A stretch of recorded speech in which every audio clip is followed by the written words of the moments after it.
Well, the search is on today for the bodies of possible murder victims of the state's most infamous torture tyrant, David Parker Ray. Investigators will be combing the bottom of Elephant Butte Lake. Now, News 13's David Romero is live in a Newsplex with details. Well, Matt, Ray lived near the butte until his arrest in 1999. New information and a chance to look for the bodies will have investigators there throughout the day. Ray confessed to murdering about 40 women from different states, but investigators have never been able to locate the bodies. Members from the FBI, state, and Albuquerque police will all be on hand for the search of the lake bed. Detectives are hoping lower water levels could expose areas where victims may have been disposed of. Ray was arrested after a woman wearing nothing more than a dog collar and padlock chains escaped from his house of horrors. Investigators soon discovered what he called his toy box, a shed filled with torture devices, including a gynecological chair, straps, hooks, chains, and sex toys, all of which he called his friends. A man who did cement work for Parker Ray spoke with News 13 yesterday and said he believes some of the bodies may have been encased in tires and sent to the bottom of the lake. He also said when he would come out to Ray's property, Ray would never let him see what was going on. Something is a little suspicious when a person does not let somebody walk around or look around the area. Ray had been sentenced to more than 200 years behind bars for sexually assaulting 3 women. He died of a heart attack less than a year later. Hello there, bitch. Are you comfortable right now? I doubt it. Wrists and ankles chained, gagged, probably blindfolded. You are disoriented and scared, too, I would imagine. Perfectly normal under the circumstances. For a little while at least, you need to get your shit together and listen to this tape. It is very relevant to your situation. I'm going to tell you in detail why you have been kidnapped, what's going to happen to you, and how long you'll be here. I don't know the details of your capture because this tape has been created July 23rd, 1993 as a general advisory tape for future female captives. The information I'm going to give you is based on my experience dealing with captives over a period of several years. If at a future date there are any major changes in procedures, then the tape will be upgraded. Now you're obviously here against your will, totally helpless, don't know where you're at, don't know what's going to happen to you. You're very scared or very pissed off. I'm sure you've already tried to get your wrists and ankles loose. Now you can't. Now you're just waiting to see what's going to happen next. You probably think you're going to be raped, and you probably think you're going to be raped, and you're fucking sure right about that. A primary interest is in what you have between your legs. You'll be raped thoroughly and repeatedly in every hole you've got, because basically you've been snatched and brought here for us to train and use as a sex slave. Sounds kind of far out. Well, I suppose to the uninitiated, but we do it all the time. It's gonna take a lot of adjustment on your part, and you're not gonna like it one fucking bit. But I don't give a rat's ass about that. It's not like you have any choice about the matter. You've been taken by force, and you're gonna be kept and used by force. What all this amounts to is that you're gonna be kept naked, chained up like an animal, to be used and abused anytime we want, any way we want. And you might as well start getting used to it, because you're going to be kept here and used until such a time as we get tired of fucking around with you. And we will, eventually, in a month or 2, maybe 3. It's no big deal. My lady friend and I have been keeping sex slaves for years. We both have kinky hang-ups involving rape, dungeon games, etc. We found that it's extremely convenient to keep 1 or 2 female captives available constantly to satisfy our particular needs. We are very selective when we snatch a girl to use for these purposes. It goes without saying that you have a fine body. You're probably young, maybe very young. because for our purposes we prefer to snatch girls in their early to mid-teens, sexually developed but still small-bodied, scared shitless, easy to handle, easy to train, and they usually have a tight little pussies and assholes. They make perfect slaves. Anytime that we go on a hunting trip, if we can find a little teenager, we usually start hitting the gay bars, looking for well-built, big-titty lesbians. I thoroughly enjoy raping and screwing around with lesbians, and there's not as much danger of them carrying sexually transmitted disease. I don't like using condoms. Also, even though they're a little older, unless they're playing with dildos a lot, they still have pretty tight holes between their legs. Like younger girls. If we can't find a lesbian that we want, we snatch anything that is young, clean, and well built. We very seldom come back empty handed, because there's plenty of pictures out there to choose from.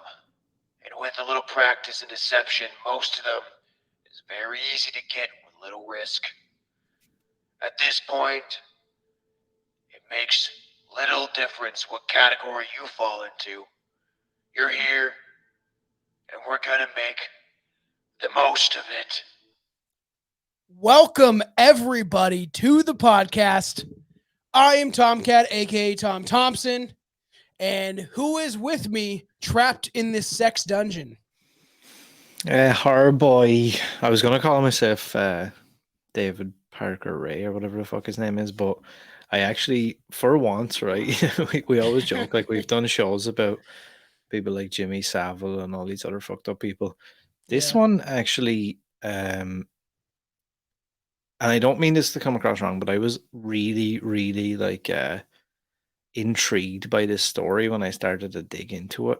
Just how wild this dude is, and I feel like he doesn't really get that much like a lot of these other guys, there's so many different podcasts and shows and Like things. a Ted Bundy, a Jeffrey Dahmer. Yeah, This and like guy's this up guy, there equally to me. yeah, like he's kind of gone under the radar as regards that stuff, but like this dude is fucking psychotic. It's insane. That's kick-ass. What's that? I got some vodka water in my true crime junkie cup. I was gonna say, Pretty cool, is that a fucking can of something? I was like, I want that. It's like metal. So I have this fucking big bag of vodka water. Love vodka water. So I'm trying to fucking drink it up slowly. And for this one, I even have a bong hit packed because like I'm gonna open a beer now because this one is this one's dark and disturbing for everybody listening and watching. This is one of the more dark episodes that we will cover. If we do end up kind of discussing some of the more full-blown details, it is pretty disgusting. I don't think we need to go into total depth, but I want to get the point across how sick this guy actually is. And like you said, it is interesting that he's not talked about more in regard of those, the big time guys, in women, I guess you could say. It's mostly men like Ted Bundy, Jeffrey Dahmer, John Wayne Gacy. I feel like this guy should be up there in infamy because of what he did. And it's fucking wild. What these women had to endure. I know a lot of the stuff people say is like,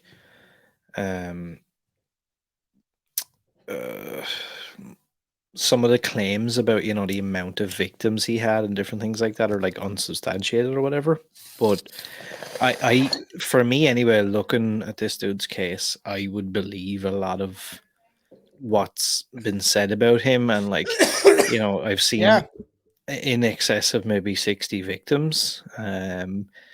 There's numbers thrown out there like he's murdered close to 40 different women, apparently starting at a very young age, where he tied a chick to a tree and murdered her.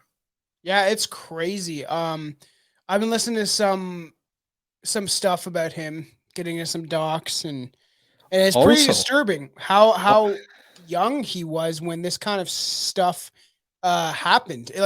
And we'll get into like kind of his father and that influenced him. And then it's weird that, right, like if you get abused, you abuse. You know what I mean? And like also, this is the other thing. Like it just gets crazier and crazier when you look at some of his stuff. Like his um crime spree. I was going to say his career. His crime spree spanned from the 50s till 1999, which is fucking wild. Wild. And that's why we're kind of, like I said, we're like stepping back and we're like doing stuff. I'm actually doing this on purpose for all the listeners. Is like we're kind of getting to a point where, yeah, we will talk about John Wayne Gacy and some of these other uh more infamous serial killers, at least in the social subconscious. But I kind of like reaching back, seeing how this started up, how when it started to ramp up, because obviously there's the theory that it was led in the water, or not in the water, but in like I think in the water and other things that were kind of making people a little crazier in the 70s and 80s. But or is it the lizard people, orchestrating things, just to make sure to bring in, to kill people and bring the fear up because they consume the fear. But this guy is wild. Take nothing seriously, as I've said. If you enjoyed these episodes, give us 5-star rate and review. I would appreciate it. But this one is dark. We were both equally pretty excited to get into this. I was like, I got this ready. Let's do it. I've wanted to dive into a serial killer for a while now because we've kind of danced around doing some true crime and some weird paranormal stuff and shit like that. But I think it's time. And like I've heard of this guy obviously, but I never really, went too much. Like I went surface level knowledge Me until too. about 2 weeks Me too. ago. Yeah. And then when I started to look at this story, like obviously, the name the toy box killer or whatever kind of sounds like, some sort of horror movie or a Yeah. fucking, but this dude is just fucking. And so that expression, for All the anyone who's time watching that the he has. video, yeah, anyone who's watching like the video format of this, or if you're not, if you're listening to audio only, just Google a picture of this dude and you'll see him with this kind of like smug, like shit eating grin, and he kind of has that all the time, Yeah, I which is like, saw and he's even when so the video casual. in the video we played at the beginning of the episode of like the news anchors talking about this case, and this was obviously after he died. Um there's a scene, there's a clip of him coming out of like a courtroom or courthouse, Yeah, and yeah. he's like smirking. It's Yep. wild because it's like, okay, if you become so depraved, right, that this is all you live for, it's all you're about, right? And it's crazy because for the people that don't know what he looks like, he kind of looks like an older Jeff Foxworthy in a way. Like he looks like a normal, like a dad, a dad literally that smokes cigarettes. He looks like one of my dad's friends that were like one of my friends that were probably from a bad home. Where you're sitting there like smoking cigarettes and beating his kids, but he looks like a normal fucking like dad. You know what I mean? It's why Yeah, it's he's just they all serial killers look normal. Okay, whatever, right? Ted Bundy was more charismatic, but there's some serial killers that like they look so like normal, innocent, like people you couldn't guess would be doing this stuff. like when I look at him, in no way without any like prior knowledge would I think anything. And like if you said something to me like, "Oh, that guy is dangerous," I'd be like, "Yeah, I'd beat the living shit out of him." I know. Meanwhile, he's like I want to play a game. This dude is like, wild. It's crazy how like society, like this world, can breed people like this, and I do believe it starts with like trauma and stuff being inflicted on you, and then you like find pleasure in it or a gateway because of your abuse and pain, then you inflict pain on other people. That's like a huge thing in serial killers. There's only some, like very few, that weren't abused in their early childhood. There's only a handful. And this yeah. guy's father was not kind to him. And there's not a massive amount about his childhood, I don't think, No. out there, but from what there is, uh yeah, I can definitely, and some of probably what I'm gonna say once you dive into it is just pure speculation, but just from reading between the lines, I think there was a lot more to his childhood than is out Yeah. there. So for the audio listeners, we're Strange Brew. You know what we do. So I put Aaron and me in a sex dungeon on the video. So there's like a sex chair. I don't know where that hole goes, but there's like this like chair where you can just strap someone up and they can be in all sorts of precarious positions. We have a stockade. You know, I feel like that'd be good for like a doggy style. You know what I mean?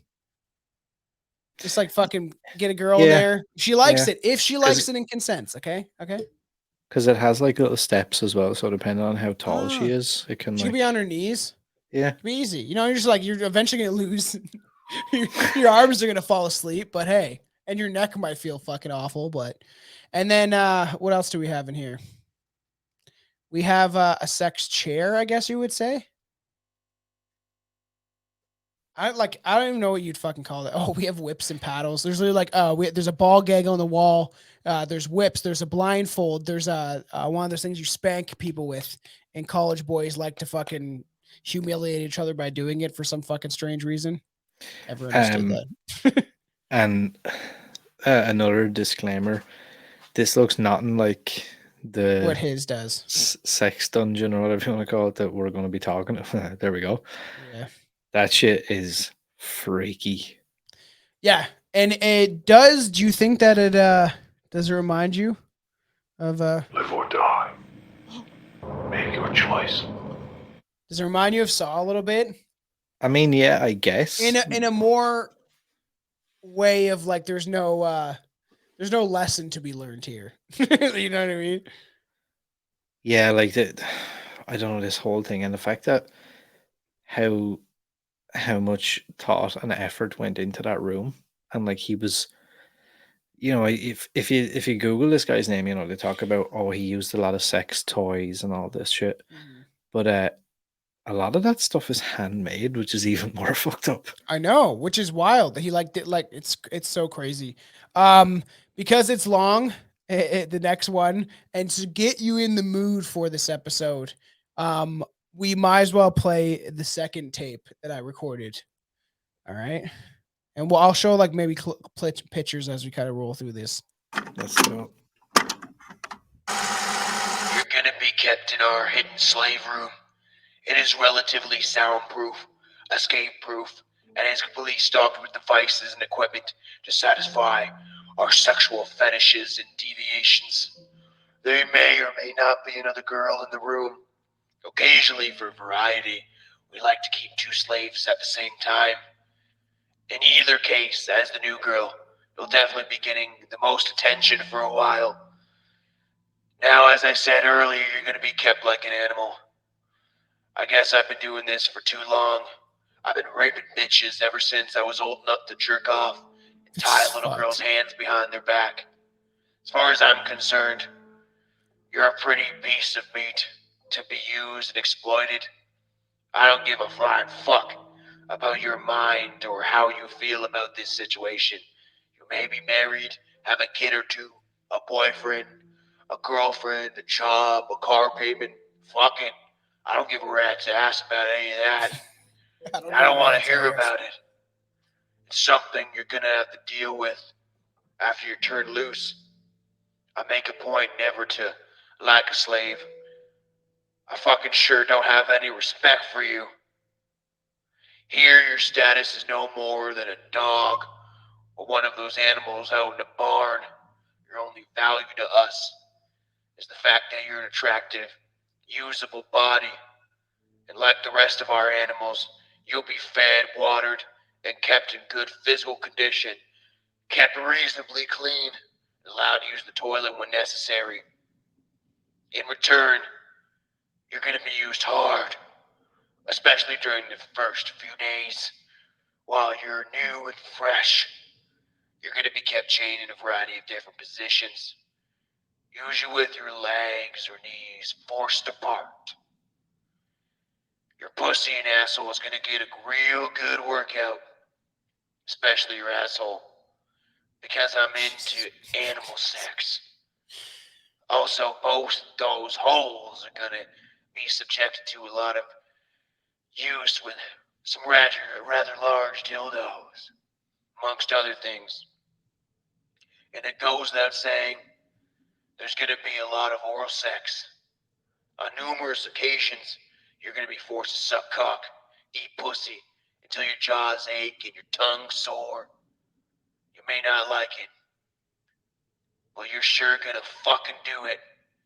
And that's gonna be the easy part. Our fetishes and hang-ups include bondage, dungeon games, a little sadism, nothing serious, but uncomfortable and sometimes painful. Just a few little hang-ups that we like to use when we're getting off on a bitch.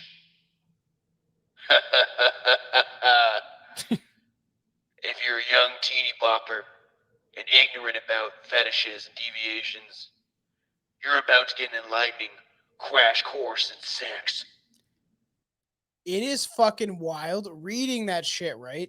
Like having to read that, and then I'm like, I do the voice I've done before where what was it? You remember that? There's a serial killer, he's like, you hear jazz music before he like it's just stuff like that. It's been so fucking long ago. It was like I won't remember, but just because I got stoned, I will think of it. The New Orleans, some sort of killer, but I did a voice for because he left write like messages, like he'd write messages.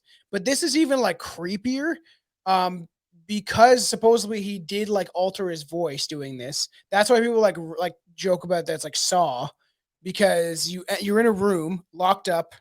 That's where you wake up. You wake up like fucking locked up, not knowing anything, drugged up, and then you like look around and you're naked, and then you have some guy like, "Hey, bitch," like wild. Like I wouldn't even know I don't even know what I'd fucking do or think, or I'd be like, "Yeah, I'm getting raped." I'd just be like, try to struggle and shit.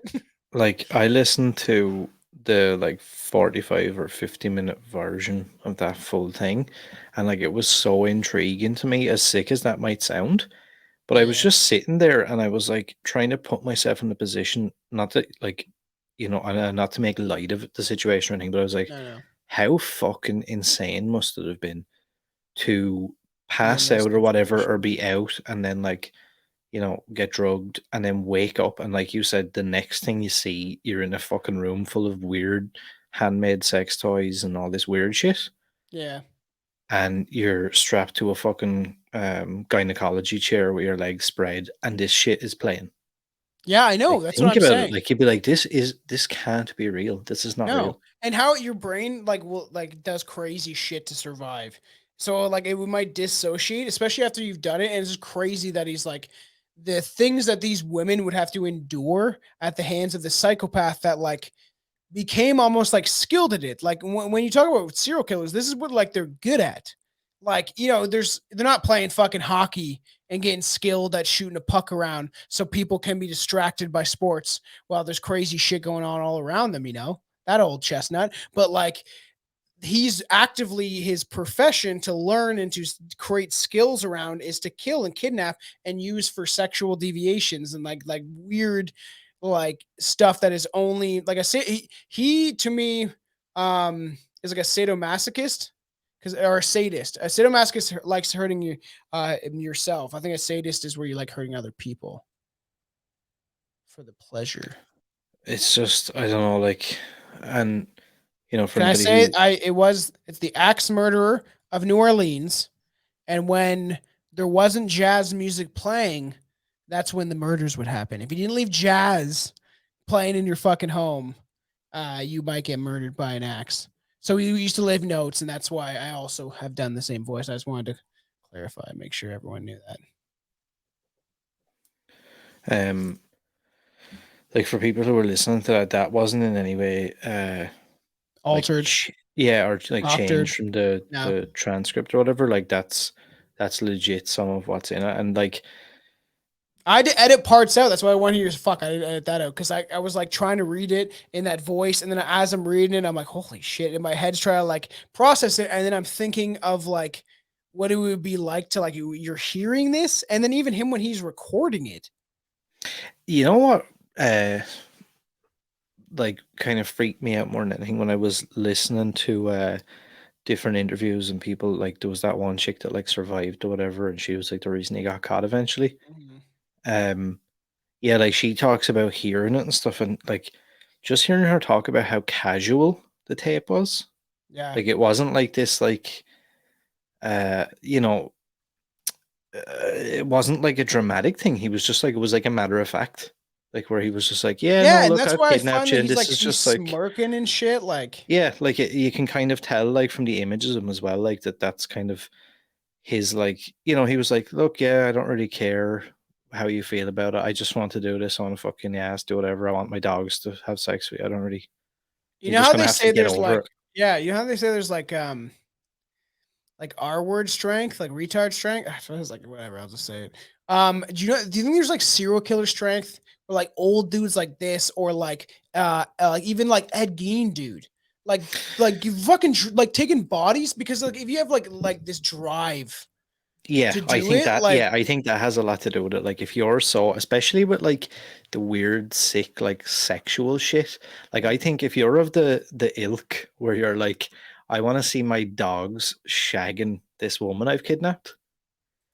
oh, If isn't you're that of something the that is that not something that happened? Yeah, yeah, that's Oh what I'm saying. fuck. Like Oh yeah, I if forgot you're about if that. you're of like if you're of that mind, Uh, then I think you do have that like thing in you where it's like I could probably overpower or does he do not anything. describe like the Yeah, he dog's does. dick and stuff? Yeah, Oh yeah, he does. fuck, I forgot about And he that. I don't talks even know about if I like had he's that in like, my notes because I'm like, oh, that's so fucking. so that's I I'm remember saying, people, this is like fucked. Like it's so dark and like messed up. when he's saying about like the. Oh, I can't even fucking. Oh, it's so vile. I Like he, forgot about that. Legit, I know about that, but I didn't listen to anything recently that talked about it because everyone seems to shy away from it, and I fucking forgot about that. But I know that I've heard that before, and like either reading the transcript or whatever. yeah, it's Um, it's it's definitely in the transcript somewhere. that's crazy. So let's just get right into it. From the mid 1950s to the late 1990s, David Parker Ray kidnapped dozens of women in New Mexico and brutalized them in his toy box chamber. On March 19th, 1999, 22-year-old Cynthia Vigil was hooking up in a park, was hook was hooking in a parking lot in Albuquerque. Hooking, oh, I get it. Like she's like prostituting herself. Nice. Hooking in a parking lot in Albuquerque, New Mexico, when a man claiming to be an undercover cop told her she was under arrest for soliciting sex, for being a sex worker. He put her in the back of his car. The man was David Parker Ray, and he brought Cynthia to his nearby soundproof trailer, which he called his toy box. There's a movie called The Toy Box. It's not about David Parker Ray. I learned that very quickly trying to watch some movie about this guy, and there doesn't really exist. Do you know that? The what? There's that horror movie that's on Oh yeah, Prime. It's yeah, called The yeah, Toy Box. And yeah. I was gonna watch it, and then I researched it and looked at it, and everyone's like, I thought this was gonna be about fucking the Toy Box killer. It's not. So people know. I'm kind of surprised that like, and this might come across like it sounds like a bit sick, but that more people haven't tried to like take advantage of like the fact that he's not been used, like an Ed Gein or a Manson or something I like that. know, but is it because it's true brutal? But at the same time, I'm It's like so they brutal, like man, he's so fucking wild, like Jesus Christ. is it because he has like this like box of chambers? But like look at Dahmer shit. People were like, I'm like, I was gonna say something bad. It's like people like not jerking off, or rubbing their pussy, jerking off to like fucking what's his name, play him in some weird way. Because there's people, I do believe that people have this like, there's chicks that have fantasies with serial killers that we'll eventually talk about. When I think we should do an episode about like the women who like love serial killers and they like the women that like Richard Ramirez had show up at his jail cell. But there's like people that during that Dahmer shit were like in love with that fucking. Oh my god, he's so good as Dahmer. You feel bad for Dahmer. Like, oh, like, and watching it, you made you feel bad for him. Which should we or should we not? It's a weird fucking conversation. Um, the more I think about this dude, the more I'm just like, I don't even know like where do you even get started with him? Like, what do you even say about him? He's just So then he chained this girl in it to a table in a trailer. Over the next 3 days, he raped and tortured her with the help of his girlfriend and accomplices, Cindy Hendy. This is such a crazy, embarrassing name. Uh, Ray and Hindi use whips and medical and sexual instruments and electric hooks to torture Cynthia. Like the fact that they're using electrical hooks to torture the women is like wild. Also, And I was like, like that's some saw shit. Like that's why people like reminisce because it does remind me. It's not like they're just like he's not just raping her. So this is word's gonna come up a lot. Sexually assaulting her. You know what I mean? It's literally like depraved as fuck. Anything that will make her feel pain and uncomfortable, they're inflicting. there's there's so many, like, I was looking at the images that they have from inside of that trailer, and I was trying to like, and like part of me didn't Picture even want to yourself know. and No, but part of me didn't even want to know. But then the other part of me was like intrigued because I was like, I wonder what the hell that is. And like I noticed a couple of things. they have like a I think cooking stove. I just noticed that. they were like hanging from the ceiling, I think, and it was like there was a thing that looked like a giant, like a clothes peg, Yeah. like some sort of. It looked like a giant nipple clamp with this big, massive, like I'd Like assume he like a put this like like. a like a claw. You know how they have those metal like claws that pinch fish? I think it's fish they use Yeah, for like like it was, but it was like he had put this big bolt through it, I think, to make it like tighter so he could like tighten it. I don't exactly know what that was used for. There was another thing I noticed that looked like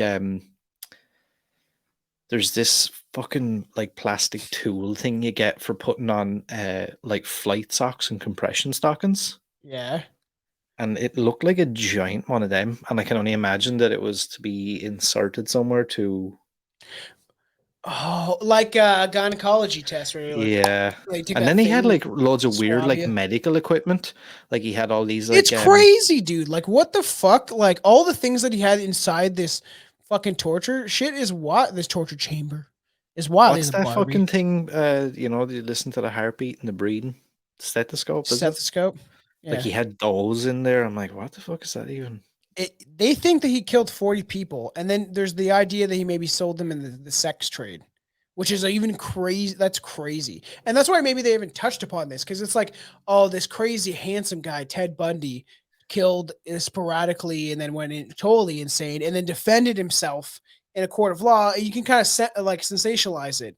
This guy's like depravity and the instruments and the things he was using and doing to these women are almost like too far for some people because it's so invasive into your bodily orifices.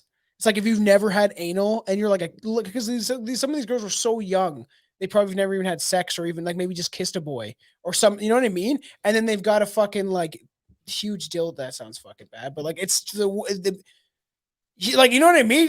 Like it's fucking wild that this even like went on for as long as it did. Will I? Yeah. Do you want me to? It's Do you so want me fucked. to I go can't. I'm sorry, I to? laughed, but it's just like, man, there's so I know, many because things it's that I'm like like, what the uncomfortable. fuck? That's why I laugh Yeah. as well, though, because it's like really uncomfortable to think like that this is an actual thing. Yeah. Um, will, will I read? Will I read some of the stuff about the dog? Can we wait a bit and like maybe Yeah, let sure. people get like into this before we really go Let into that people have a shit? few drinks before we get to that point. Yeah. Then yeah, so he chained her and they used whips and they tortured her. Um Essentially his accomplice and his girlfriend essentially, and then we'll get into his own daughter. Just before her torture, Ray would play a cassette tape with a recording detailing what they would be forced to endure. She would be forced to endure anyone they had, which you heard.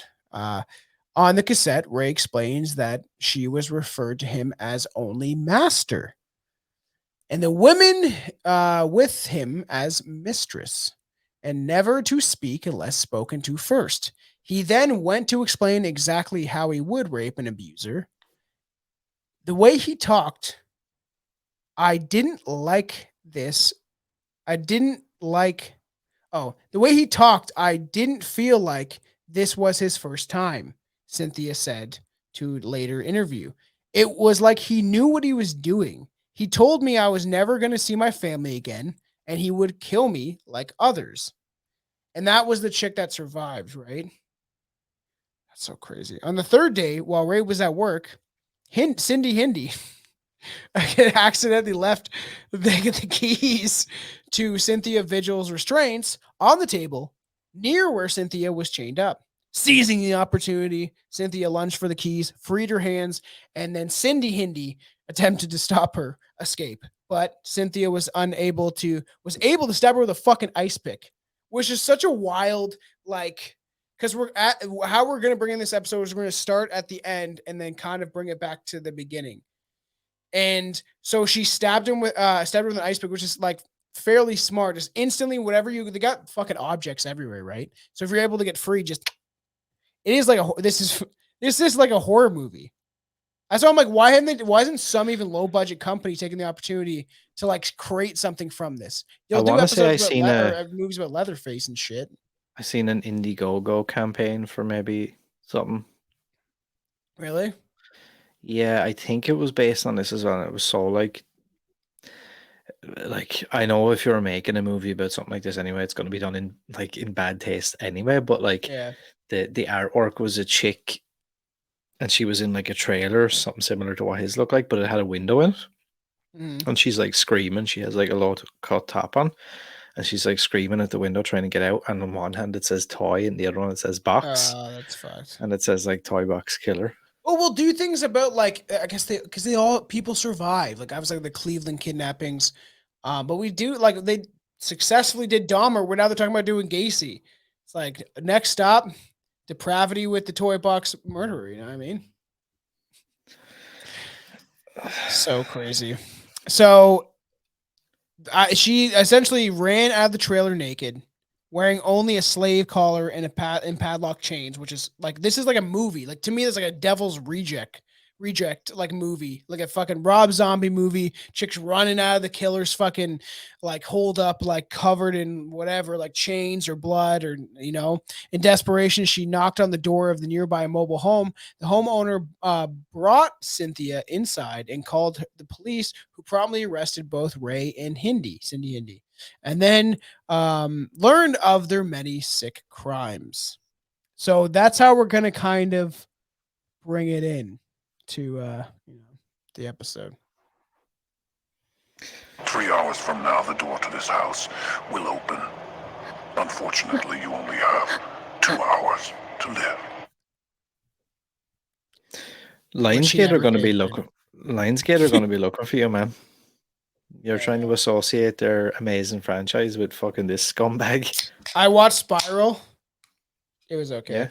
Yeah, it's okay. Like it's not. I'm like, I like the first 3 Saws, and like that's about it. But I didn't even know if I liked them because some of the scenes, I'm like, I don't need this, and even in a horror movie.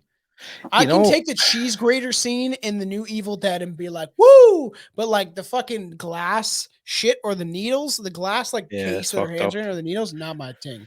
I like all the Saw movies just because for me, like when they used to come out every Halloween, it felt like Final Destination. It was that kind of thing where I was like, I'm just going to see like a mindless, and then you might get a couple of badass clips like with the cool Jigsaw voice. And like I always used to love at the end when they would do like that weird like and then they would show back where like the bad guy had shown up in random scenes and whatever. Dun, dun, like that song. Dun, dun, and it shows like all how they like pieced it together. I get why you like it.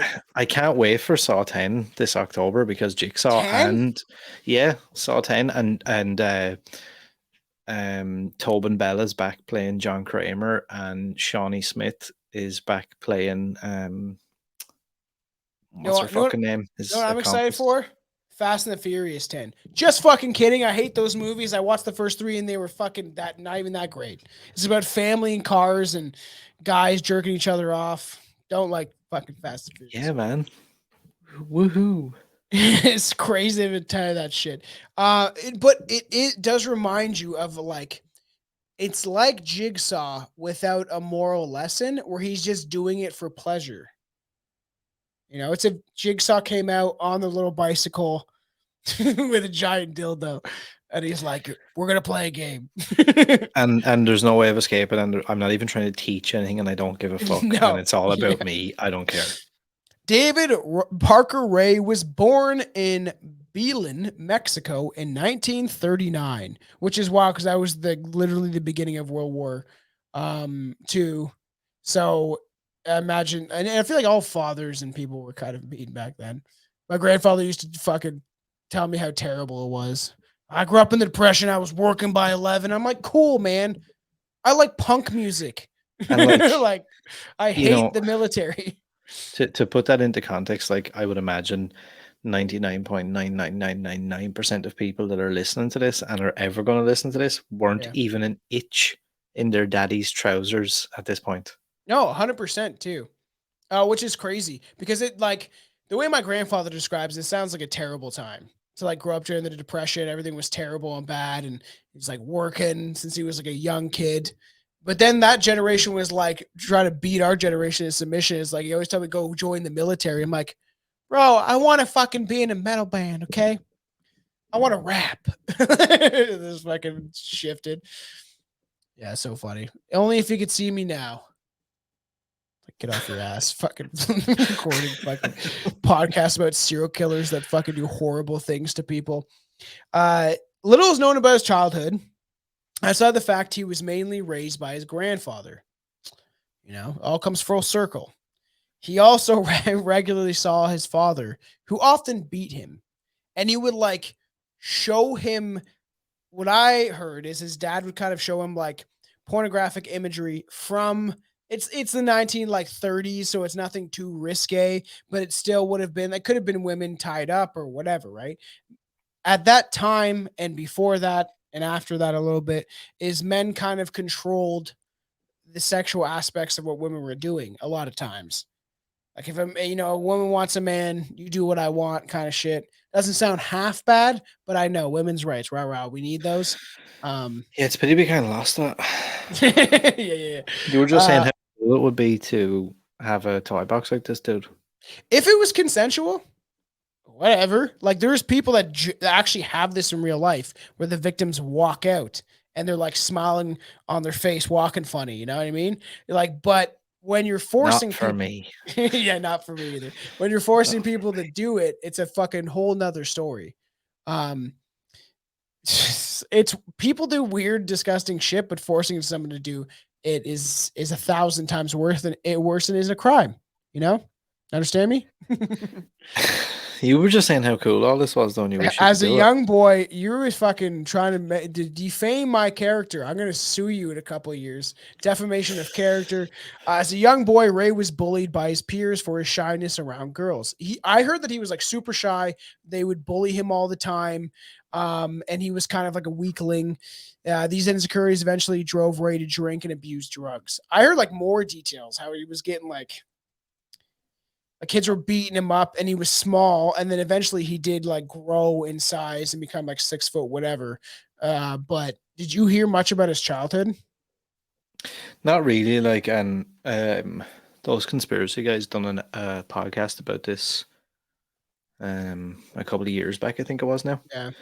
And Gordo kind of talked about it, and I felt the same as what he was saying in the sense of like there's not a hot lot out there, but I definitely suspect that there was probably some weird freaky shit going on with either the dad or the grandfather. Like they had Well, didn't you hear about his fucking aunt? like they had exposed them to like some weird porn shit and stuff like that. So I can only imagine like he was probably like jerking them off and all. It was just Did you hear about his aunt? and I don't think so. So his aunt would essentially I think she would abuse. I told Billy I'm gonna get a T-shirt made or like a meme made of me being like essentially like the aliens guy because of how often I eat. That is true. Yeah. I gotta cut that out. It's fucking hard, but I have to like. It's like I'm kind of explaining it in this way so people like have an understanding. But Essentially, I heard that his supposedly his aunt was kind of a sadomasochist where she wanted him to like abuse her and put her into pain. Like, I can't remember what exactly they said the one thing I was listening to, but like abuse her and like hit her or slap her or like, and they would have sex. His aunt would force him to do this when he was like a young boy, which is crazy. And she was like out to lunch. And I don't know where they got this information from, but that shit is like are crazy. you jealous? No.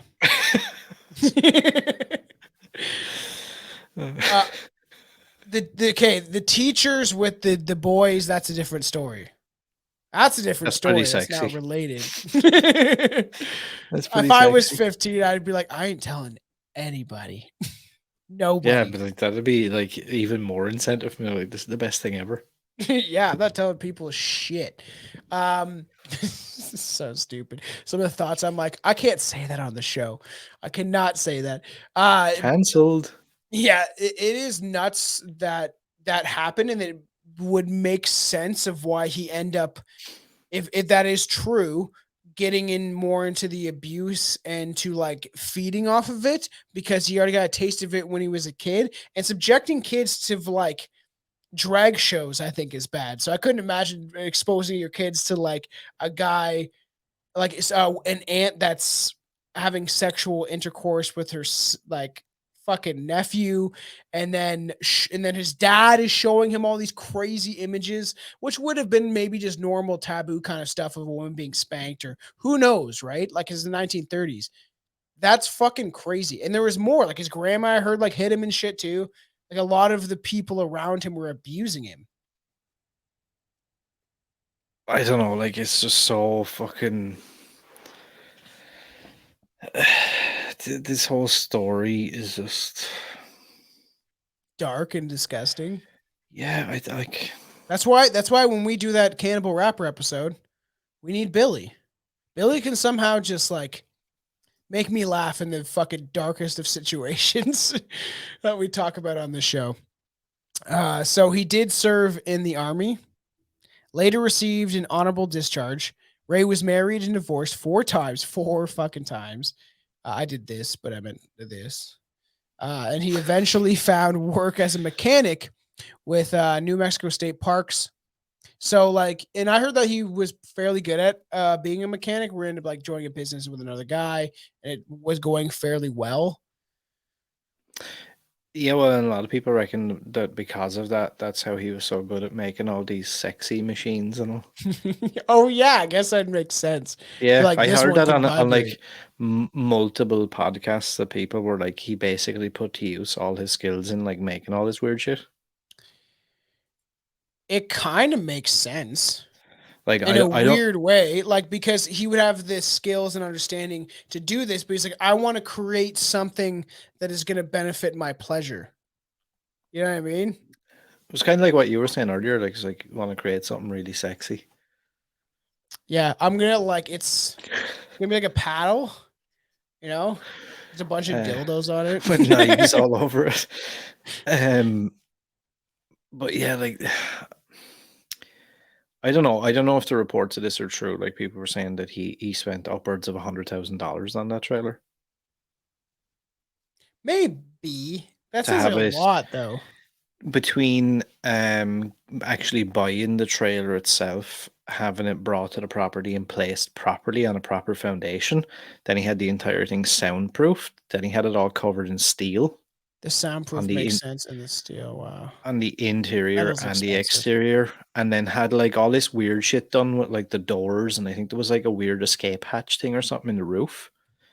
And Just then installing crazy. all this like weird fucking equipment. Like he had sex toys, surgical instruments, chains, pulleys, straps, clamps, spreader bars, syringes, diagrams of the human body. If you look at some of the images from inside that like chamber thing, there's these weird, I can't make them out because the images are so blurry, but there's like these. So on the left hand side of the screen there, you can see it looks like a notice board or like a some sort Yeah, of yeah. with Oh like yeah, I can see there was that. all like pictures of like I don't know if it's like previous victims being abused and stuff, but I could tell it was like naked Oh, women, it's fucked. and it was all like handwritten instructions and like diagrams and shit made. Look, there's a little dildo. I can see it. It's just like what the Not fuck? little, but Like, get rid of that Barbie doll. That's crazy. It like this is it's fucked up, people. I don't know what else to say. Like it's like Jimmy Savile. It's the same shit where it's like this guy is so depraved and crazy. Uh and you always wonder how these people are created, but we know at least from most serial killers, it is abuse that leads to more abuse. You know what I mean? Also, that gynecology table or whatever he had there, You got that one in your wasn't. basement, right? Yeah, that's the one I have over here off camera. Um, but his wasn't actually. That was something I think that kind of gets glossed over as well. Is that wasn't just like your generic. He bought one that was Yeah. generic and then made like a shit ton of modifications to it. It's bulletproof. Like all these crazy things. I think he like made modifications for like the leg mounts and stuff so he could put you in different positions. It didn't just have to be like legs up and spread on your back. He could like Yeah. turn you and like do all weird shit. He Oh, put a some sort mirror. of like Jedi, like some fucking Star Wars shit where he's got like Ray on the table and can like flip the table and stuff like that. He put a You know that mirror. scene where like doesn't Kylo Ren like have sex with her, right? Is that right? Something like that. Yeah, sure. He mounted a mirror on the ceiling so and he would like I think you showed it there. There's a couple of things similar to that. It's not this specific one, but you had shown an image, I think, where there's like this weird, looks like a metal box with a hole in it. At one point, I don't know which image, or maybe it was something I had seen somewhere else. But there is like he had this like big box that had clips. There it is there. Oh yeah. So that one now that's not in specific, but he had similar items like that where he was able to like basically clamp their head in such a way that they had no choice, only to look at themselves being raped in the mirror. That's fucked He up. would put that shit, I think, on their head when he had two girls in there. He would put that on one so she couldn't see anything and was really disorientated, but she would hear everything that was happening to the other girl as a way to like fuck with her. That's fucking. It's wild, like how crazy this shit is. We did Colleen Stan. She was kidnapped by a couple. One of those like couples that like I don't know, they want like like a sex victim. They usually sometimes they just choose one or two, right? And that was crazy enough where you're kidnapped for years and they actually keep you just as this object. But how he was like consistently doing this and then wanted to like he needed a new one all the time. That's what we even said in the tapes is like I need a new victim or whatever that you're new so you'll be abused more at the beginning or whatever, right?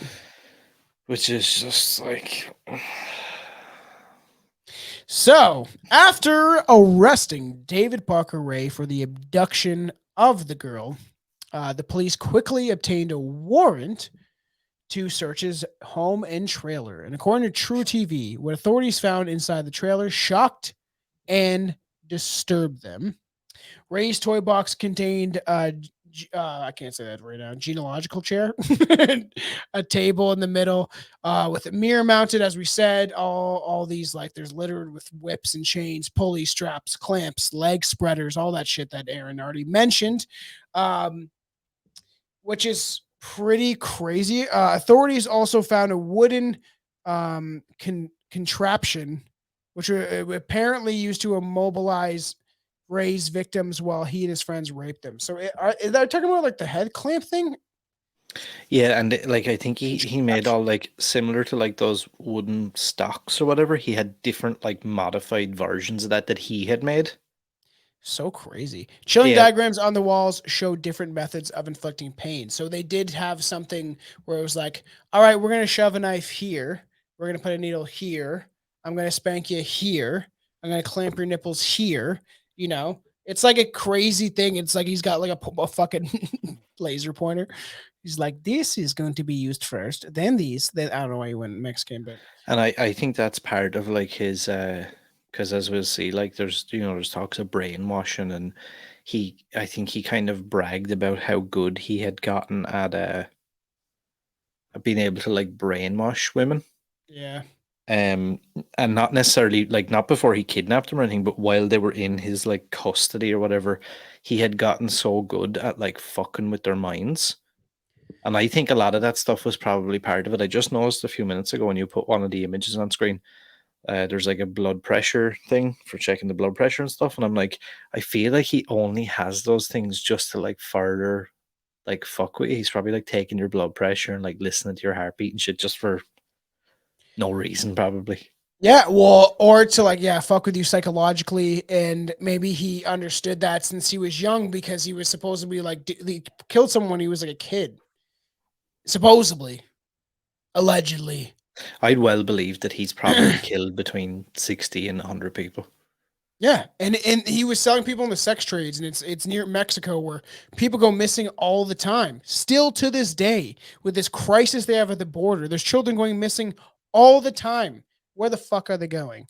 And it's just crazy how like I don't know, it's so many people, and how he got away with it for as long as he did is crazy because it started when he was young and it progressively got worse as he got older, and he became more and more depraved and needed more and more sadistic pleasure, I guess, to him. And that's what I'm saying. He just like he lived for this shit, bro. Because like how much is too much? Like when you've gotten to that point, right? And he's Yeah. like done all this like crazy shit. Then like even killing a victim isn't even like the end goal because it's like, well, that's boring. Like, Yeah. what's the point in killing you? I want to be like able to push you to the point where you want to die or you're about to die, but I'm just going to keep you alive anyway.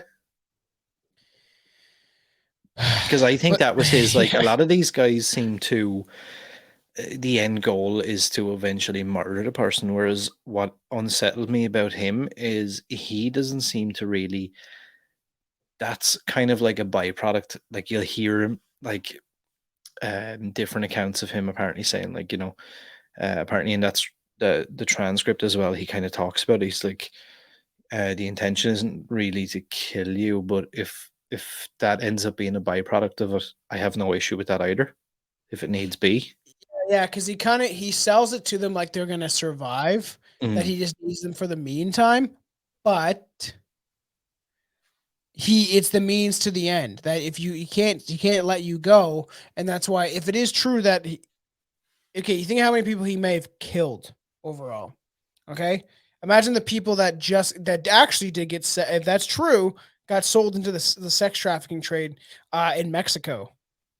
Because like that shit's fucking wild. That shit's wild even in Europe, and that shit's wild in Mexico. So I couldn't imagine like, and then they get shipped to Europe and other countries. I think that stuff goes like the rabbit hole in the whole like sex trafficking shit is like so deep. Jeffrey Epstein was the fucking tippity top of the iceberg, I think, compared to how sick that I think the shit in the world is. And he must have some sort of contact. Who knows? Developed a contact and was like, I can get you young girls, because I feel like these people might gravitate towards each other. You know what I mean? Like, I don't know how we found a guy. This is my sex trafficking guy. It's like when you look at some of the stuff and then I kind of wonder, where did he get some of this knowledge? Like, I can't remember the specifics of it, but there's he talks about apparently, like he's able to like brainwash them or whatever, and then he gives them like this special concoction of drugs that he made Yeah. that like basically wipes their memory, and then he like fucks them out on the road somewhere and just lets them get found. He's like, look at this. Yeah, like that. Like That's Men the in way he Black. kind of sold it, where it was like, I've gotten so good at like coming up with this special potion and like the amount of mental torture and anguish I'm going to put you through. Like, you're not going to know what the fuck is after happening, and people But probably won't even believe it. it's weird because there's all these theories, and I eventually want to do like a whole episode on it of like the theories about serial killers being tied to like organizations and governments, or people in power or weird sadist cults that push them to do this. There's many serial killers that have weird links to some weird stuff if you dig deep and you start getting in that really deep rabbit hole of conspiracies based on, like you have tons of serial killers that claim all these things. And do they want to is it because they want to be crazy in the eyes of everybody else or whatever? Like Eileen Warner saying she had like sonic pressure used on her head, which eventually we will dive into her. I would love to talk about that crazy fucking maniac. But is there any truth? Are they being manipulated by saying, how does he have all these contacts? These people that go missing all the time. He's taking people to be sold in the sex trade. How does he have these contacts? it is fucking to me weird how I don't know how often this probably still happens, but was happening over, the 60s, 70s, 50s before that, like all the time. Numerous serial killers everywhere. Scary time to be alive. Yep. So, he's doing all sorts of shady acts. And amidst the publicity of the arrest of David Parker Ray after his abduction of Cynthia Vigil, another woman came forward with a similar story. Angelica Montano. Sorry, I lost my place. Angelica Montano was acquaintance of Ray's, who, after visiting his house to borrow cake mix, he had drugged and raped her and tortured. She was tortured by Ray. It's crazy that she obviously remembers this. I was like, whoa. And so she was left by the highway out in the desert. Luckily, he didn't do that, I guess, compared to some other victims. So that's true. Luckily, she was found there alive by police. There had been no follow up on the case, and I'm not gonna. I always do this. I'm not gonna shit on too much, but like the cops are usually an issue when it comes to stuff like this, where they don't really care, especially if you take victims of the less dead, like prostitutes, and maybe in this time era, people of color or Mexicans or whatever, right? That's another thing that like it only vaguely gets mentioned as well when you mention like cartel and Mexico and stuff. It kind of gets glossed over, but the more I think about it, the more I'm like, you know what? I could see this dude being involved with something like that in some way. Mm-hmm. So he supposedly the substance he used was sodium pentyl, and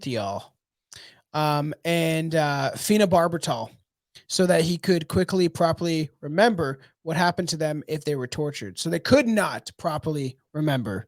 So yeah, he did use some sort of drug that would have blocked out their memory in some regard.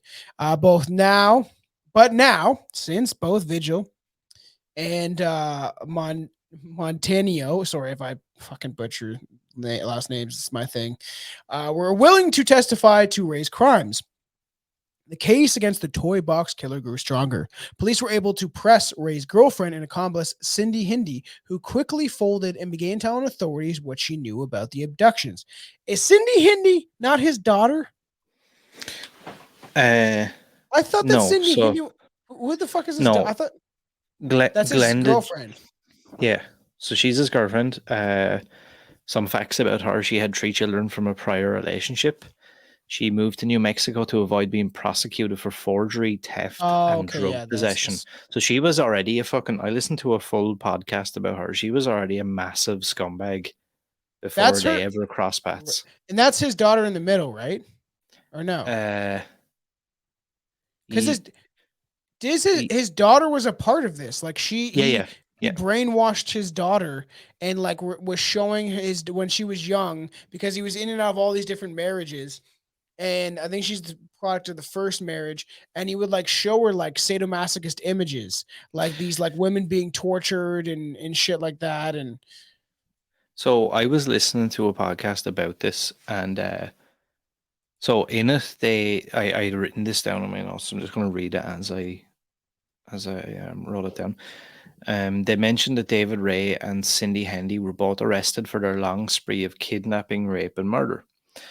In the podcast, they mentioned that in his tape that he made for his victims, he said he recorded the tape in 1993 and that there was a female partner that he worked with. The podcasters seemed to think that Cindy Hendy was the female partner, but then they mentioned that he didn't meet her till near the end of his reign of terror. So, like, if you try and match up the timelines there, I think that the female accomplice that he's referring to in that tape is his daughter and not Cindy Hendy. Well, so if people don't know, he actually conditioned and brainwashed his daughter using pornography and actually got her involved in his sadistic crimes, which is another wild component of this story is that happened, because it's like his aunt did it to him, so he thinks it's like normal in his head, or it gets him off in some way. Do you know what's even more mental?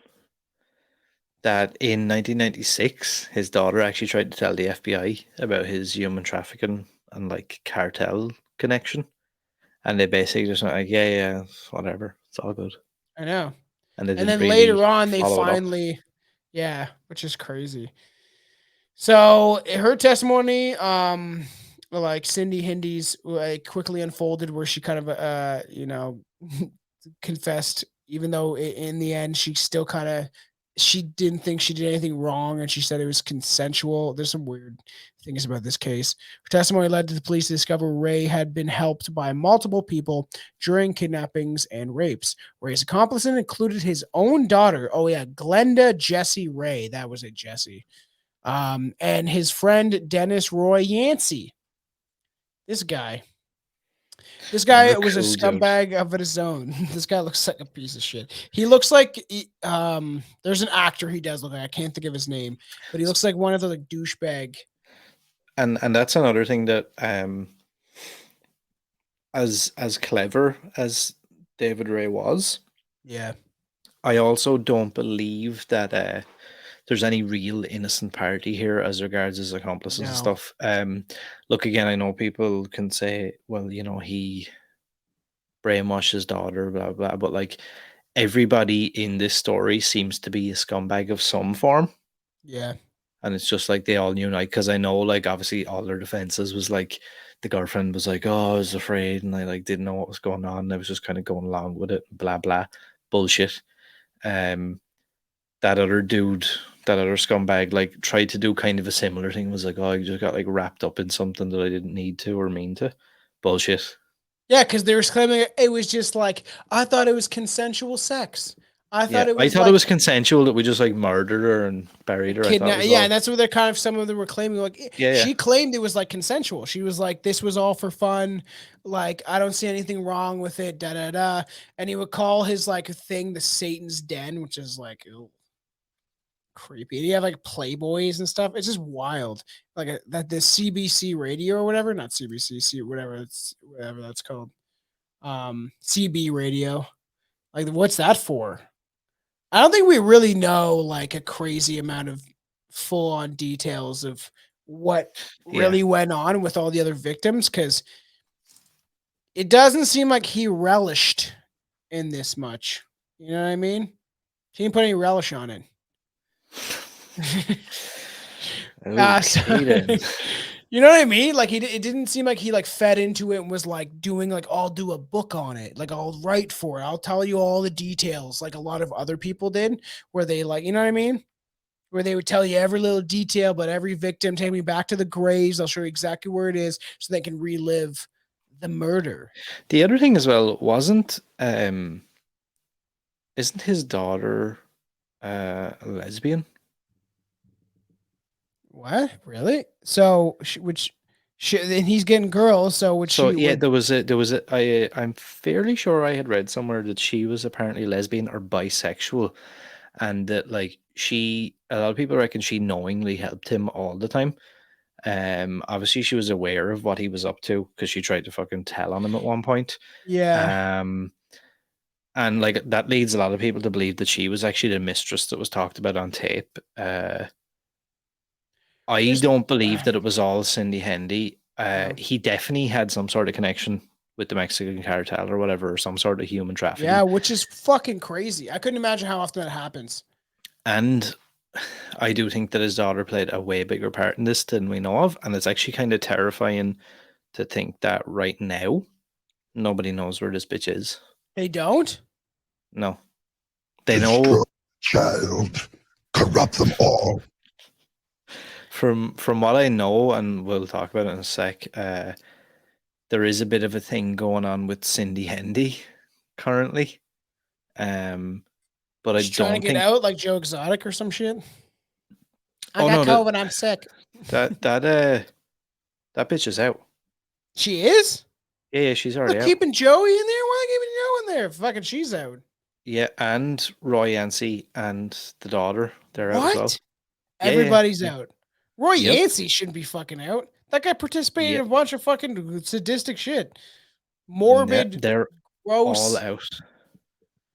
Wow, I didn't think If Sid you go, Bundy would get out. yeah, Wow, if that's you go fucking on Reddit, crazy. there's like people now who actively like follow and like scour the internet to find out where these people are. And apparently, like the last 2 or 3 places she's moved to, people have shown up like and like smashed the houses up and like fucked her up, It's and she's like left. crazy how women usually get away with some shit like this for some reason. Look, Carla Homolka, they like struck that deal and like, well, we made the deal. We So made it. It's funny they don't abide by the law when it comes to the old government breaking the rules and destroying laws and corrupting the system in so many ways.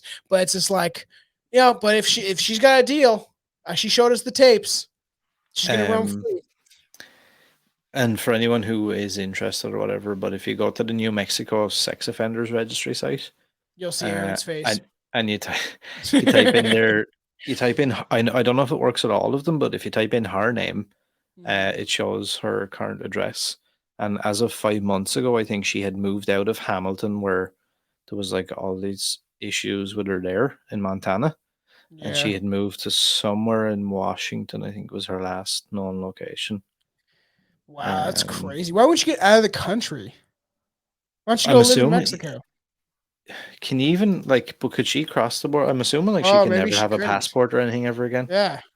Yeah, that would make sense. I guess you can't leave the country. So Still though, like it's wild. still fucked up. Like that you have your freedom. See, and Yancey later admitted to participating in the brutal murder of Marie Parker, a woman who had been abducted, drugged, and tortured for days by Ray and his daughter before Yancey strangled her to death in 1997. So he plays a part. It is crazy. And they do this in Canada too. They'll let off like murderers, crazy people for like nothing. And then it's like a guy throws rocks at Trudeau and he gets like fucking 2 years in jail.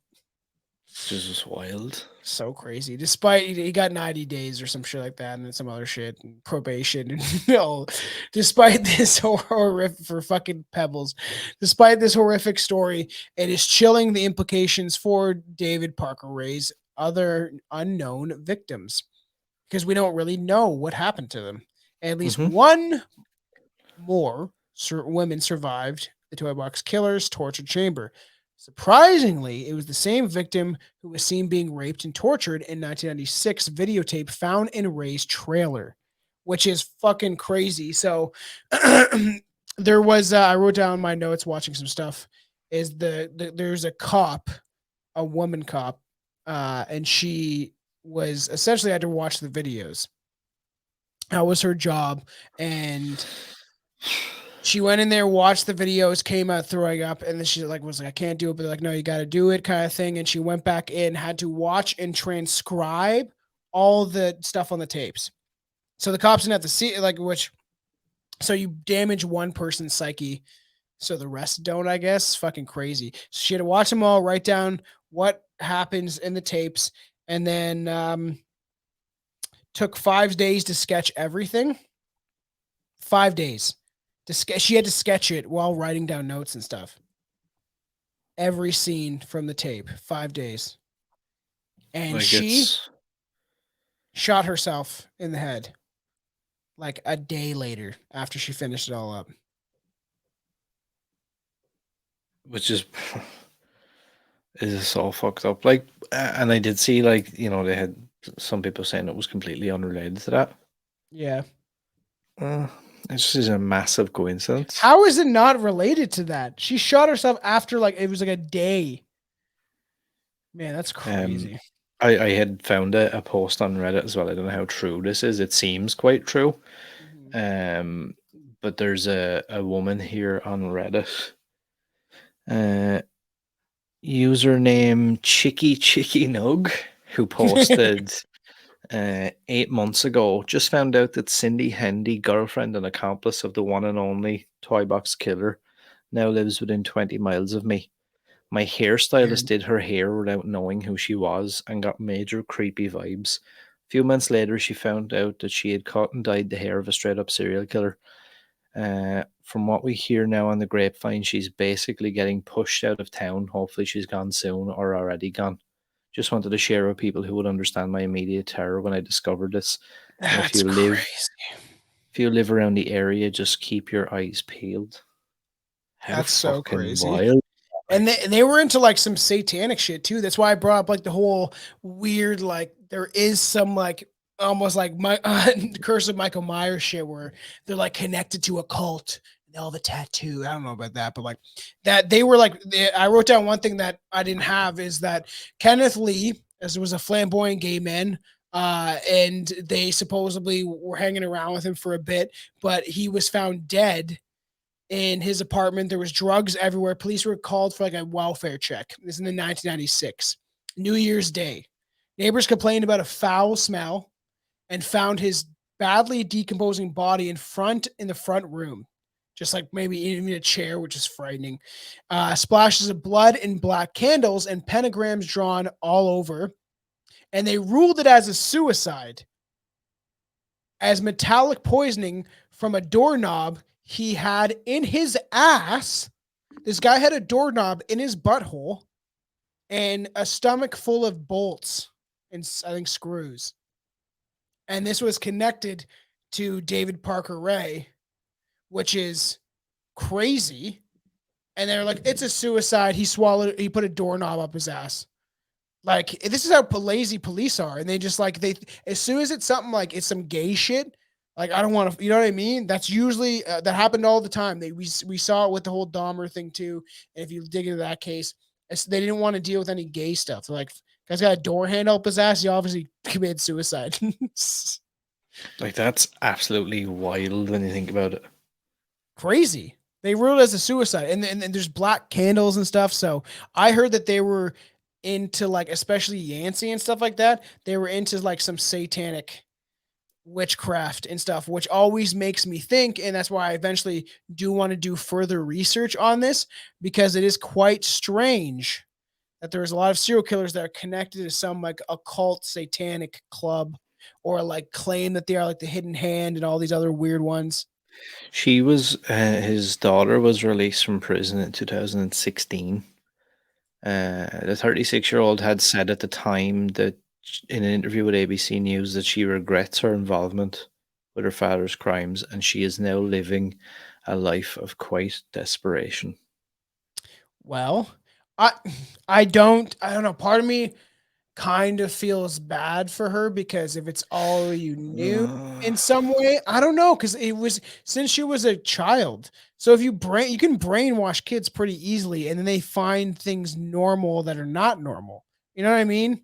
So they're young and impressionable, and it's kind of like, in some sense, she is somewhat of a victim, but I don't know if she had any influence that would make her see differently, where she would go out of her way to say something. You know what I mean? Because if she had an influence of someone that was like kind of like where supposedly she knew that it was wrong, which is my always thing, is like, you know, it's wrong, but you see it as kind of normal. And then it's your father and you look up to him maybe, so you just go along with it. But the amount that she went along with it is the fucked up part. Yeah, I don't know. There's just something I find strange about that. Yeah. After some details were released to the public about the woman in the video, she was identified as her ex mother-in-law. I don't know how I guess the husband got estranged. And as Kelly Garrett. Garrett was a former friend of David Parker Ray's daughter and accomplice, Jesse. And on July 24th, 1996, Garrett had gotten into a fight with her then husband and decided to spend the night playing pool at a local saloon with Jesse to cool down. But unbeknownst to Garrett, Jesse roofied her beer. At some point afterwards, Jesse and her father placed a dog collar and a leash on Garrett and brought her to the toy box trailer. There, David Ray raped her and tortured her for 2 days. Then Ray slit her throat and dumped her body on the side of the road, leaving her for dead. Body bag material. Body bag material. Scratch off the cereal. That was in my sound clips. We used to do episodes called Body Bag Material, and that's when we talked about necrophilia, and a one that's going on Patreon about severed heads, but don't know if that was appropriate or not, but throw me a frickin' bone here. I'm the boss. Need the info. Yeah, I'm just looking at some of this stuff here. So I Let don't me know if I. finish here. Let me get into the finish of this because Garrett maliciously survived the brutal attack, but neither her or nor her husband believed her story. So the police didn't believe it, and her husband didn't believe her story. And in fact, her husband believing that she Is had cheated absolutely, on him that night, filed for divorce the same year. which is absolutely psychotic. That's fucking crazy, man. Due to the effects of the drugs, Garrett had limited recollection of the events over the 2 days, but remembers being raped by the toy box killer, David Ray Parker. David Parker was sentenced. I guess we'll get into his thing. Let's get into a little more, and then we'll talk about his demise, essentially. But that's crazy. Her husband's like, she was cheating on me. There's no way she got kidnapped by some psychopath. It's like, you sure, sir? It's like, please, like, yeah, high five. We solved it. Yeah, that's kind of weird, to be honest. That's kind of unsettling. I didn't know that from the research. I plugged that in when I was looking up different articles and stuff like that because I didn't hear that on anything else, which is fucking crazy. Um, the reason that the daughter, I forgot about this part. The reason that she got out was because he pled guilty to like a lot of charges. In So he in took the fall, return, kind of.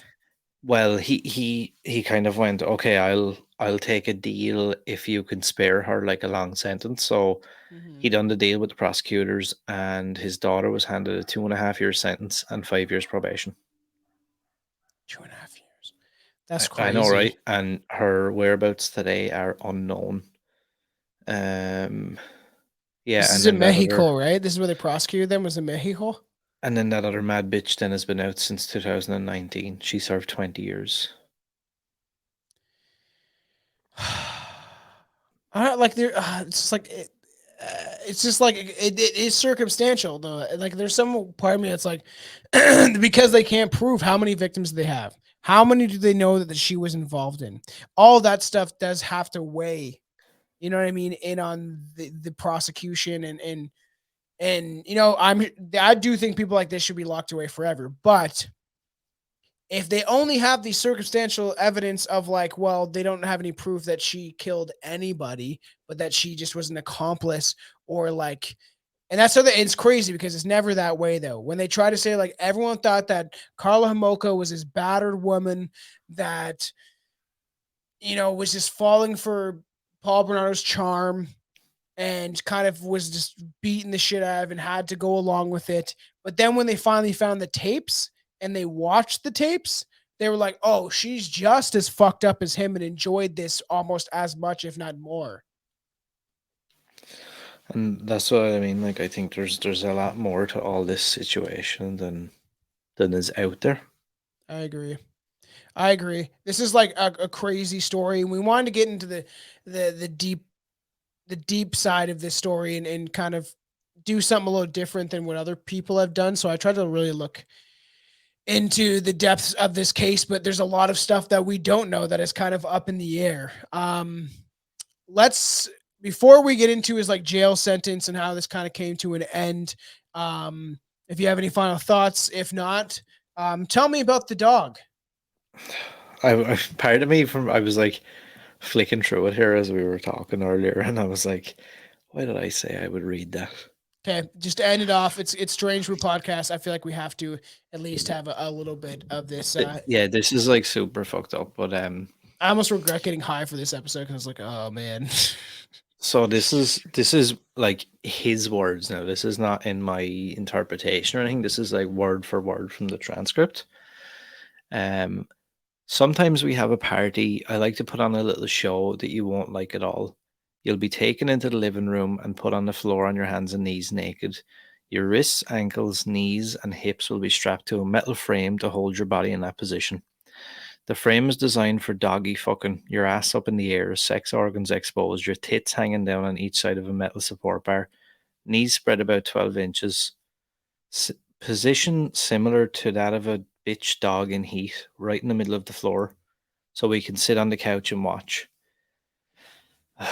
I'm going to rub canine breeder's musk on your back and the back of your neck and on your sex organs. Now, I have 3 dogs. All of them's male because I don't need any fucking pups. One of them's a very large German Shepherd that's always horny, and he loves when I bring him in the house to fuck a woman. After I let him in the house, he'll sniff around a bit, and within a minute, he'll be mounting you. There's a 50-50 chance on which hole he'll get it into, but it doesn't seem to bother him whether it's the pussy or the asshole. His penis is pretty thin. It goes in easy, but it's about 10 inches long when he gets excited and gets a hell of a knot right in the middle of it. Now, I've had slaves tell me it feels like they got a baseball bat inside of him. It doesn't take long. He's going to hump you real fast for about 3 or 4 minutes. While he's doing it, he'll wrap his front legs around you to hold himself in position and probably scratch up your tits a little bit with his claws. If you get a boner during this, you are a fucking sicko. After he gets through, he usually turns around and tries to pull out. Oh, he'll jerk a little, not much. Mostly just steady pressure. And I've timed it. The knot will usually shrink up enough to come out of your pussy in about 3 minutes. If he's in your asshole, about 5 minutes. I don't use the dog all that often, but I don't deprive him of pussy either. There's no doubt he's going to be on you a few times while you're here because I like watching it. And anytime it's just you, me, and the dog, it will always be in your butt. The dog knot on his penis is big and extremely uncomfortable when he's pushing back and forth. I really enjoy watching a girl wiggle, jerk, and squirm while he's doing it. Consequently, I give him a little assistance getting it in the right hole. Now, if you think all this stuff is sick and depraved, you haven't seen anything yet. This is a different world. Among our small circle of friends, things like rape, kidnapping, doggy fucking stuff like that are everyday occurrence. Matter of course. Here, anything can happen and often does. We like living in the mountains because it's quiet, secluded, private, and everybody minds their own business. The only close house belongs to a friend, and they don't hear or see shit. That's so fucked up. It to me shows how like That any sounds like like a horror movie. that's what I'm saying. Any depraved act, like, and this is why some of these, like, there's these certain people that are so sick that it's the most horrible, morbid shit you can think of because it's against. It's weird because like some of this shit, like if they are practicing Satanism or like there's different sections of Satanism. Like there is religion, and I do believe there's a very dark one where they sacrifice people and do horrible stuff to human beings. I'm quite sure, and that's the Luciferians or who knows. But like the fact that it seems like it's the most depraved thing you can think of, something so against God or whatever God is or whatever like the church would be teaching. Even though I know that horrible things go inside the church too, but it seems like when it comes to people that are like sadists and stuff like that, it is literally like the grossest, most fucked up things that people can think of, and it gives them such pleasure out of it, and it's weird. Like that's a fucking psychotic.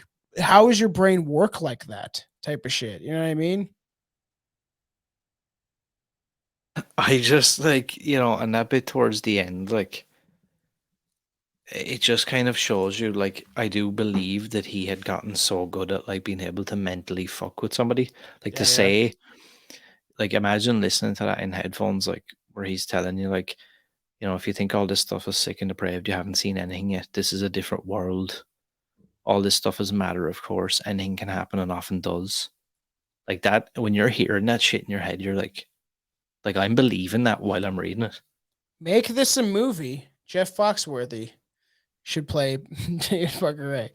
It is crazy, and it's the fact that I think he was doing that out of a psychological thing. I think you're right, of like to fuck with them, to really not even want to think about escaping in some way, because like, or I don't even know if it wanted him to you like if it'd motivate me to escape more, but like how it would be crazy if he was just fucking a missionary and he was like scaring the shit out of him and being like, you're gonna like take a dog's dick in the ass. And then he's just like, okay, turn over. All right. Thank you. And then walks out. I know he wasn't doing that, but like the fact that he had to like tell them what he was doing, I feel like he would probably be watching. I don't know if he had any cameras. I feel like he would have, because they did have the tapes. They said they had the videotapes. So as he's filming this, I don't know if he can watch it live, because he might be able to and then see their expression, or does he watch it later? You know what I mean? I'm just flicking down through this transcript, dude, and it's just so it's fucking fucked, wild. Like he's telling, he's like, show proper respect. You need to use the word master or mistress. Um, you will So respond crazy. to commands without protest or resistance. Do exactly what you're told and nothing else. Remember that you were here as a slave, and failure to respond to a command will definitely get you in big trouble. And we don't Um, really know, like, you know how we know like the full details of like somewhat of like what Ted Bundy did and where he put the victims and how he got rid of them, or like someone like Edmund Kemper, which is definitely coming down the pipeline with Billy, because Billy is not knows nothing about Edmund Kemper, so that will be a fun one. But like we know because a lot of those serial killers, and a lot of times you only know what the serial killers tell you. You only know the details is because they tell you. And you know, sometimes we did Clifford Olson where they paid Clifford Olson, a Canadian serial killer, to show cops where the bodies were. And the more bodies he found, the more fucking money you would get, which is a crazy story. So there's like motivation behind it, and they can like revel in the memories. But with this guy, you don't really know exactly what happened to everyone and where they went, and if they're in sex trafficking across the world or anything. You know, like, you just reading that transcript. yeah, man. Didn't you print it off last night? You're like reading it before bed. Yeah, it's up on my it's up on my wall. But like, no, I don't know. It's just like when you think you've read like some of the most fucked up shit, like you would Yeah, think yeah, like the dog thing is like pretty heavy, and yeah. then like as I'm flicking through it here, you know, he like he's talking about like, you know, there's times he's going to use electroshock, Which is and crazy. he was like, and that's not even going to be for the punishment; it's going to be for pleasure, and it may leave like huge welts and shit like that. He was like, we're gonna like turn it up, and And where are all these bodies? That's why it's like just out in the Mexican desert. That's why it's crazy, because like you think that some of them, if it is up to 40 victims or more, that they would be somewhere. But like people don't go looking for bodies in a Mexican desert. So like the cartel takes people out there, and I don't think the cops want to get involved with that shit at all. So David Parker Ray, just reading through it still, was sentenced to life in prison, but he died of a heart attack shortly after his sentence began. He like almost close, but not almost, but almost like a Jimmy Savile, where Jimmy Savile did all of his crimes, was able to live out his life, and he died. And then the fucking floodgate opened, where he like died not long after. He had a heart attack. He's like, I'm done, had my fun, going to hell now. And then he like had a heart attack, which he didn't even have to like spend his time in prison. It's like, you know what? Know what it probably was, Know what it probably was? Satan probably is like, I need you. I need you, David Parker Ray. I need your help. Hitler's causing all sorts of shit down here.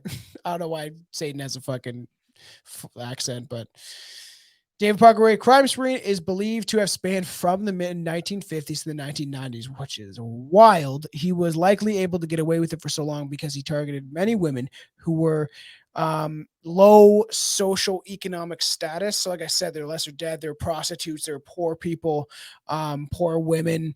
You know, most times I'm sure we're prostitutes, especially like around Mexico and stuff. I couldn't imagine what people were doing for money down there.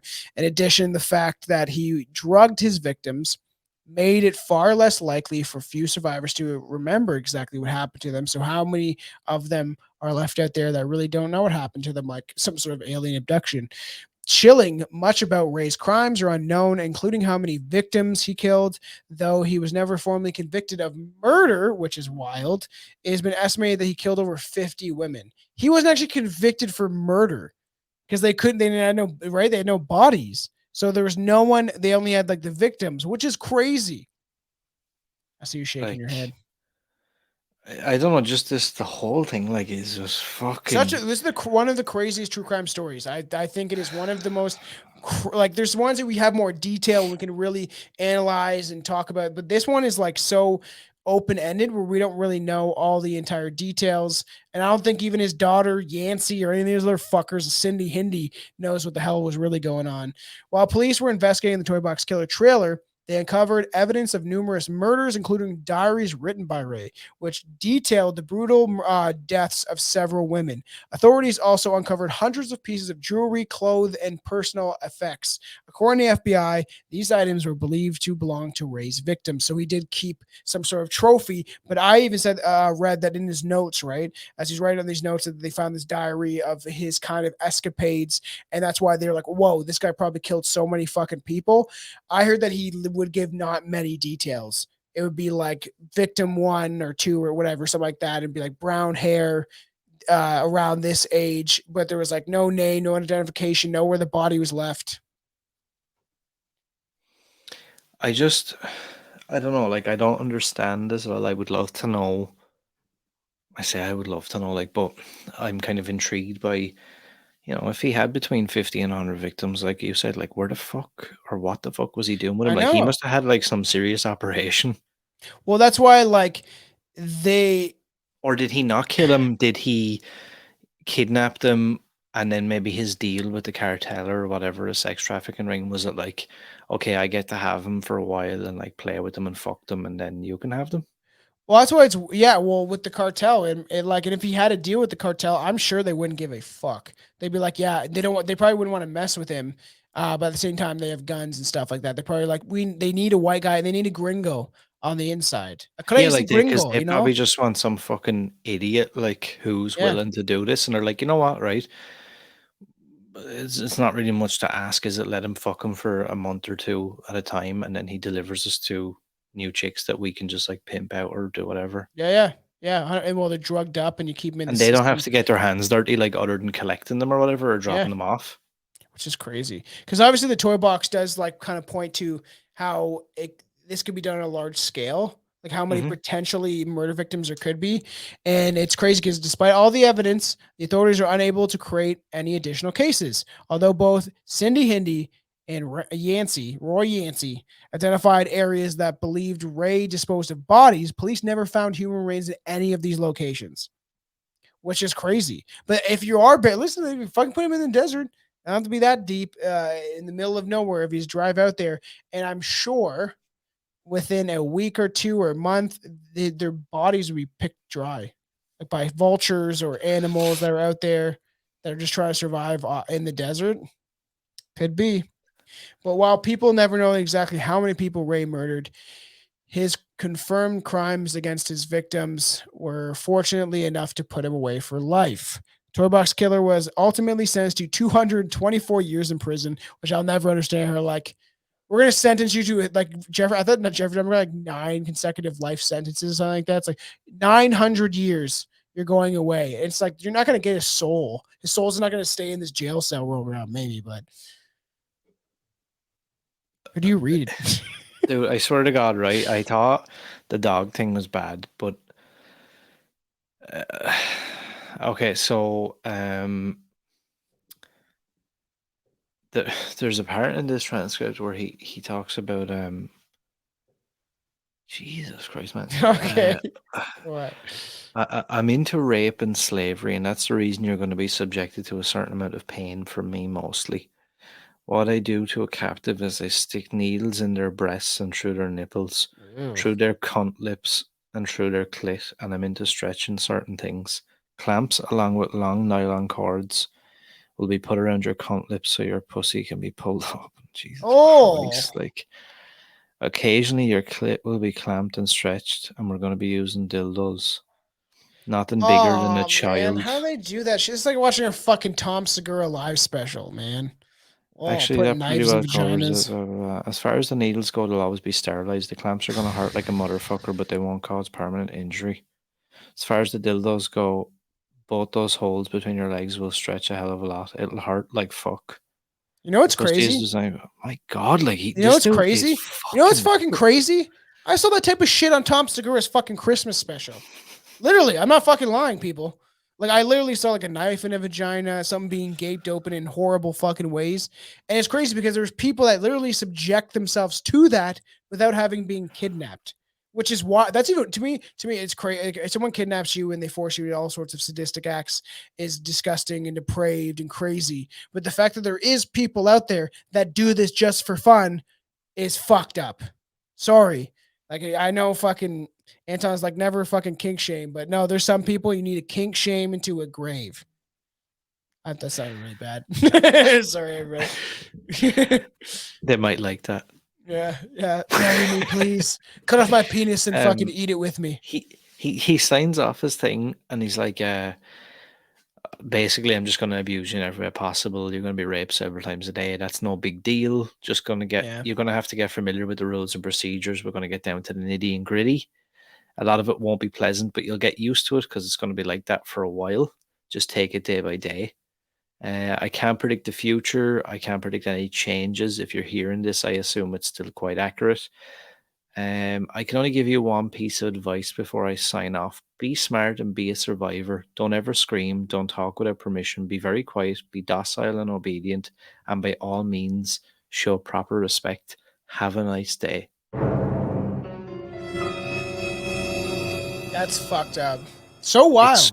But it is so like I can see like how it's such a mind fuck. He's like playing Yeah. with you, kind of. It's like Kind of. what And then the if he fuck? was nice to you because he was feeding them and giving them water and all that stuff, because Stockholm syndrome is real. That happened. And eventually it's happened in other cases.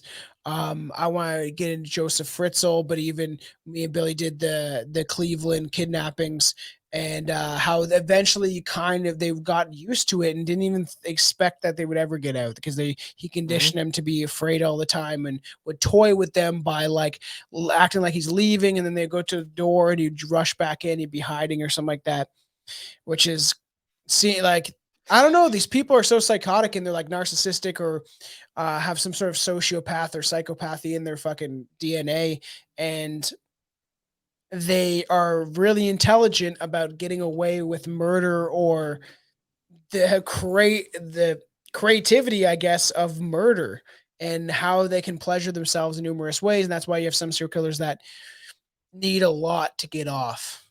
Like there's a lot of serial killers out there. I was like, what's that guy's name? But there's a lot of them. There's a couple of them that like wouldn't, when they first killed, they came their pants and shit, and they didn't know, they couldn't come it's either just any other way. Fucking Which is probably like this guy. It's probably the only way that he could get off. There's like, if you showed him just like normal porn, he would probably be like fucking Flappy Tire. You know what I mean? But as yeah. soon I as think you he like, says as that soon as as you well. slap him or something.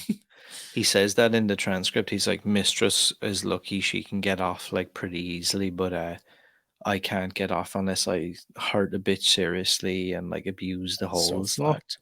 So he died of a heart attack on May 28th, 2002, not long after his life sentence began. He was 62 years old at the time of his death. And obviously we talked about like Jessie Ray only received she had a sentence of 9 years, but I guess she got like 2. She did 9 years supposedly. all right. And then Cindy Hindi was given 36 years, but both released early and they walk free today. So they get one. She got 9 years. I think, yeah, you said got out in 2. And then Cindy 2.5, Hindi yeah. in 36 and she was out in 20.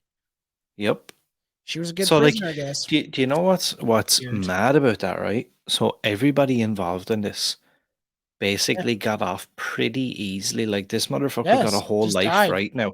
Now I know this is absolutely grim, but to him, like you have to look at it from his perspective, right? He got a whole life of doing exactly what he wanted, abusing, raping, assaulting, doing all this like shit that he was like, this is really cool and nice. And then His when he favorite thing in the finally, world. yeah, and then he finally gets caught, he gets like 223-year life sentence, and then dies of a heart attack, just bang dead, no suffering, nothing. No.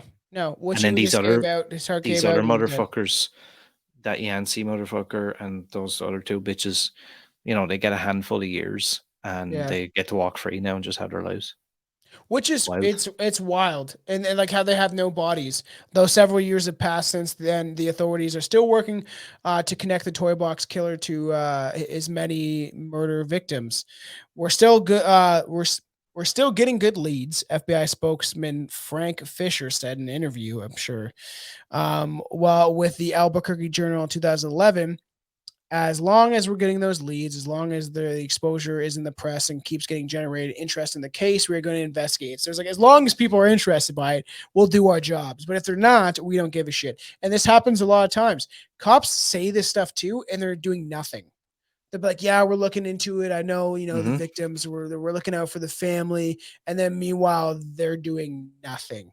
And this is the problem I have. And I will say that there's numerous serial killers, tons, that kept getting away with it because cops did nothing, or they didn't share information, or a lot of different things. It's crazy. And yeah, any final thoughts? It's just wild. This whole fucking episode's wild. It One of is the really one of darker like, yeah, episodes. Like, honestly, I'd rather talk about Jimmy Savile at this point. yeah, because this is I like, feel like I could say more about like how crazy and weird that man was. But this guy is a straight like Dr. Satan shit. I don't know. It's just like, I don't even know. Like, it is literally, and like, I consume a lot, and I mean a lot of true crime stuff. Yeah, me too. And all these documentaries about fucking murders and disappearances and assaults and all this shit.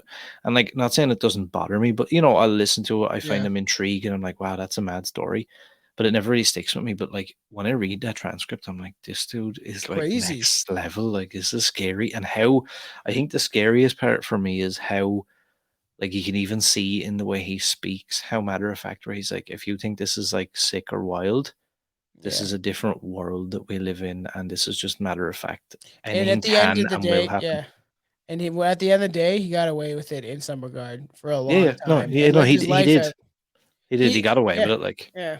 And it's crazy because his whole life was centered around committing these crimes and getting pleasure out of pain from other people. And he literally created an entire room, a little torture chamber, so we could have all of the lively pleasures. It reminds me of some sort of like Pinhead. We have such sights to show you, and like just doing the most crazy, morbid, disgusting, depravity, sadistic acts, right? And yeah, he lived a long life of 62 years old, doing it since he was like in his late teens. So what a wild story.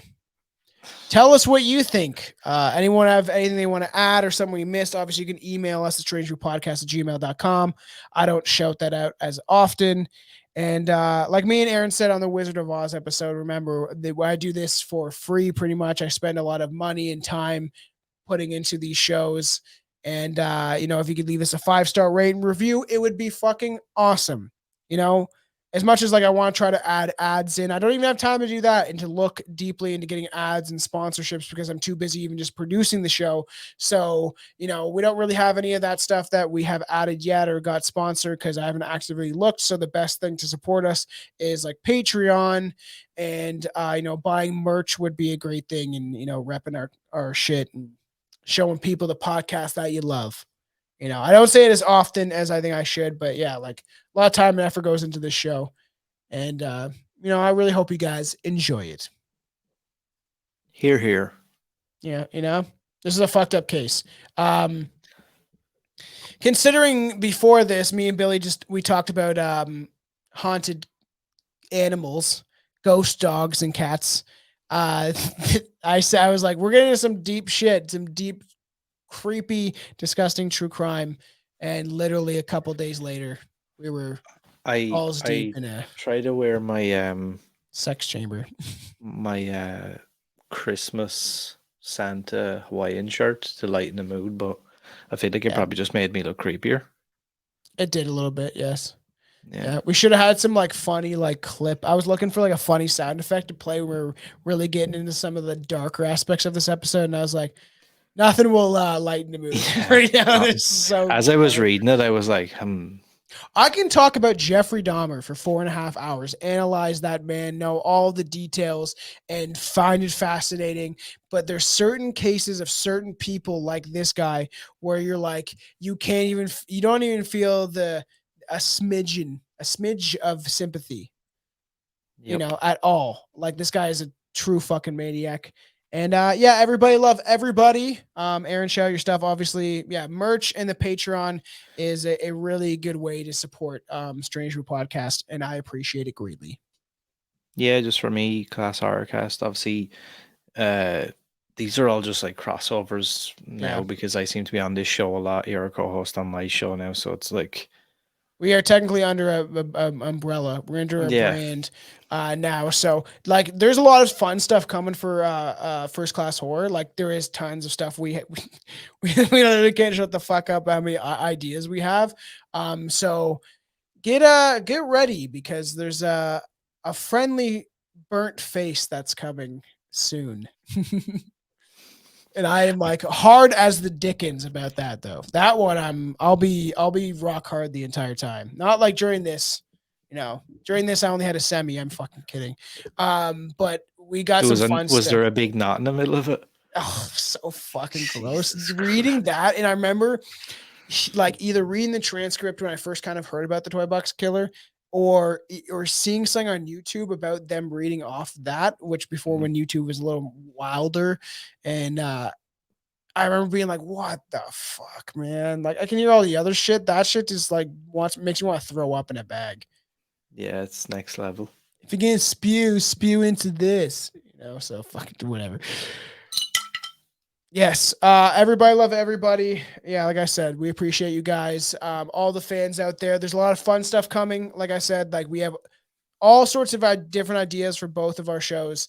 And if you need a little break from the ridiculous antics at Strange Brew Podcast, go check out Class Horrorcast and listen to us talk about fictional murderers. Something similar but a bit more lighthearted. Yeah, exactly. All right. Love you guys. Stay strange, fuckers. Peace.